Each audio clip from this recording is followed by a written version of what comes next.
look, you're going to have an issue with me. You're going to, feel like for whatever reason you need to treat me differently. But I'm going to stand my ground. I'm still going to be here at the end of the day. I'm going to be who I am. And if you got a problem, you deal with it because I'm not moving. So it's dealing with the pain and taking that pain and making it your own power.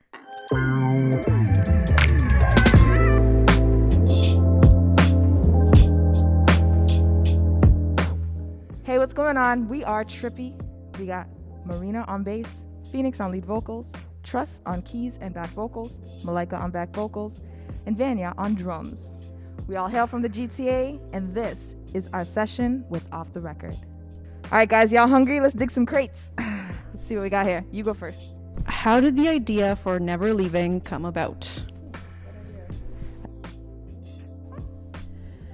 Oh man, so this song came about. We had this opportunity to like make a nice little fun upbeat song for this opportunity, this show that I'm trying to work on, and so we came together. We did I made the once she heard the beat, she just got to penning it real quick, and it was a vibe like instantly. So yeah.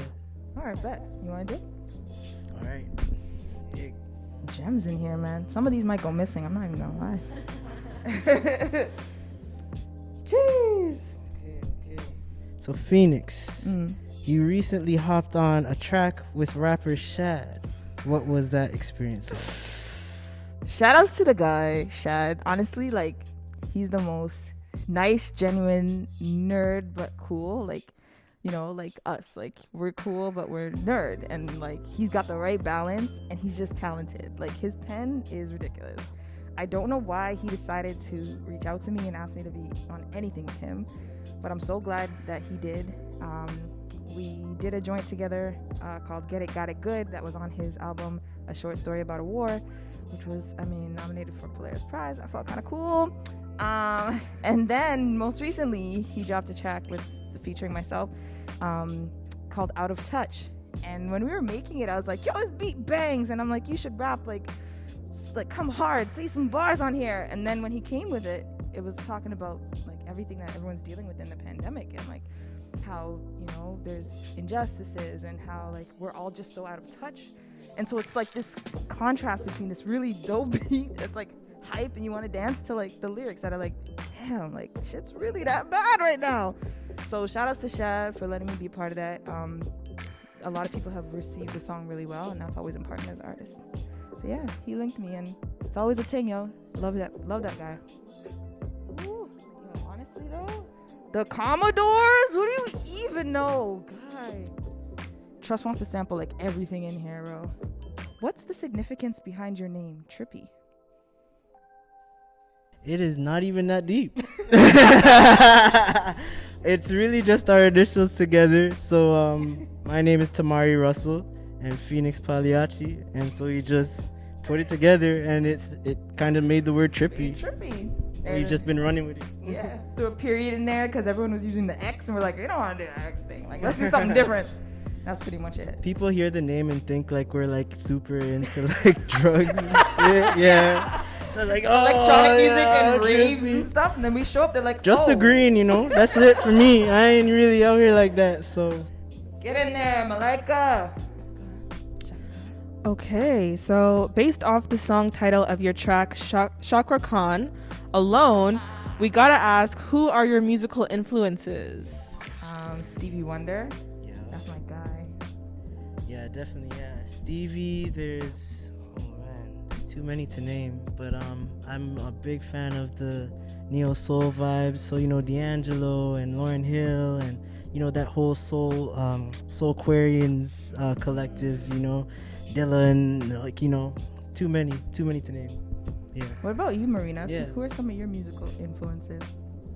I grew up with a lot of funk, a lot of Prince, a lot of Tower of Power, a lot of Maceo Parker, James Brown. Ooh, yeah. Tower of Power. What about y'all? Yeah, I grew up with a lot of like African music. So like Yvonne Chaka Chaka, Mariam Makeba, Brenda Fassie. So a lot of those really carried with me. Vania? Honestly, y'all might laugh at this, but I grew up with a lot of like K-pop and like I when I first started playing drums, I used to play like in the Chinese orchestra, Toronto Chinese Orchestra. So it was a lot of like Chinese drumming first, and then in high school I moved to drum set. And but then after high school in like Humber College, where I met Marina, that's when I started listening to like D'Angelo, like James Brown, Prince, all that stuff. Yeah. Wow, I didn't know that either. So you were into K-pop before everyone else was into K-pop. Basically. You're saying like I was into K-pop Before it was a trend. It was a trend, yeah. Man, it was hip. Man, it was hip.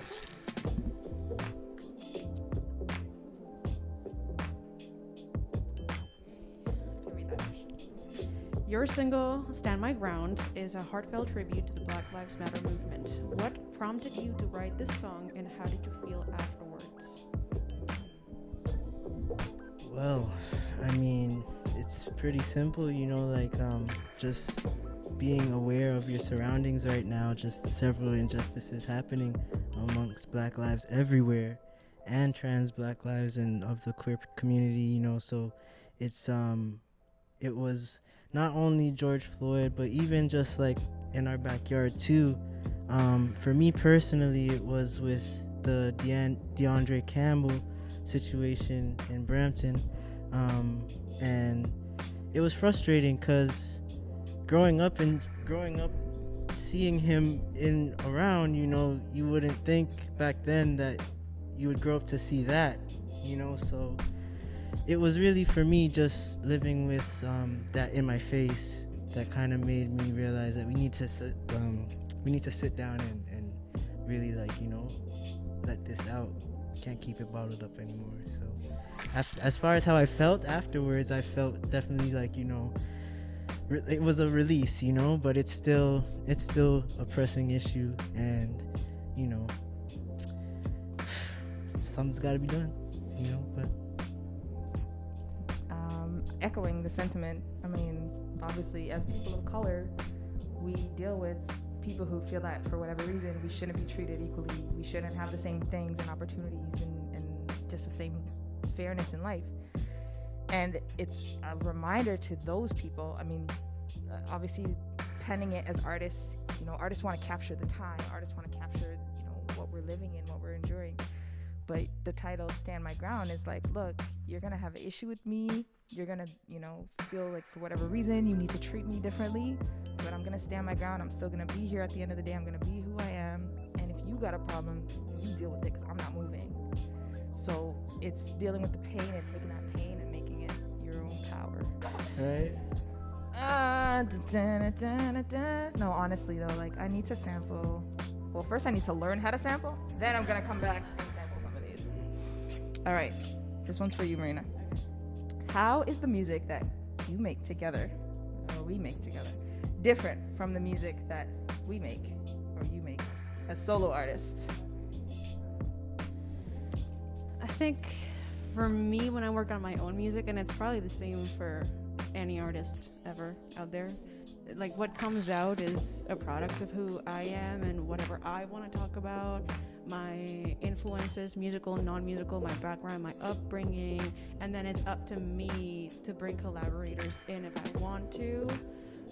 But what is happening here is like that times 5, you know? And so we have, so what ends up happening, and especially when we do our live arrangements, is, oh, what about this idea? Yeah, let's try that. Oh, okay, cool. What about this? And then what comes out ends up being this like brainchild of, you know, all of us together.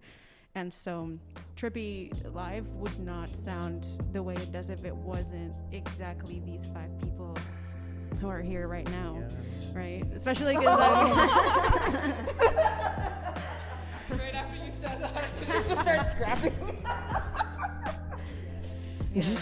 So and especially, I mean, we come from such diverse backgrounds. Like, we're such a mixed bag of a band, and I love that we embrace that, you know. And so But everything that Marina said, yes. And then on top of that, I think when I rehearse with you guys, when I play with you guys, there's so much to learn and so much to take from. then I go home and take that back and say, how can I, bring a piece of them into my own music by like the memories and the thoughts and the inside jokes that we all have. I know the last song that we performed live was Tell Me, and I love that song with all my heart, and so I take some of that, and our fun little camping trip, I'm like, what can I take back and bring it to my music, so I always have you guys with me, even if you don't know. So yeah, it inspires my writing, my production. I've collaborated with like Truss. We do some sick harmonies, and hopefully we all get to work together and make a song together, because I want to see what that looks like. I can say something. Well, everything you guys said was awesome already. But yeah, I think that's what I love about live music and just collaborating with other people, because when you think about live music and what we just did today, that's an experience that can never really be recreated again. Yes, you can play the exact same notes, but the authenticity of that experience is shared by us and the people from off the records, and I think that's a very beautiful thing. Let's see what we got. So, what makes a good LGBTQ ally in your eyes? I feel like, to me, what makes a good ally is just giving people the space to be themselves. We all grow up in so many different walks of life, and it's impossible to all be this one way, so I feel like, just holding space for people and letting them be their true selves will allow, people to just be comfortable and, I think just providing space. I think just respect and having decency and showing up when you need to show up and stepping back when you need to step back. And I think it's just really important to also be there, be a helping hand, supportive, because the world is very cruel and we always need a smile, when nobody else is smiling. So I think it comes down to just being a good person. And I think that will take you very far in terms of support and love. And yeah. Kind of piggybacking off of what you guys said, kind of just unconditional community and not expecting anything also, because there's also performative allyship where the ally kind of expects something from the marginalized person, right? And so having that sense of community, especially for queer folks like LGBTQIA plus folks, there we go, is really important. So once again, we are Trippy, and you can find us on any social media at We Are Trippy. That's WEARE TRPP.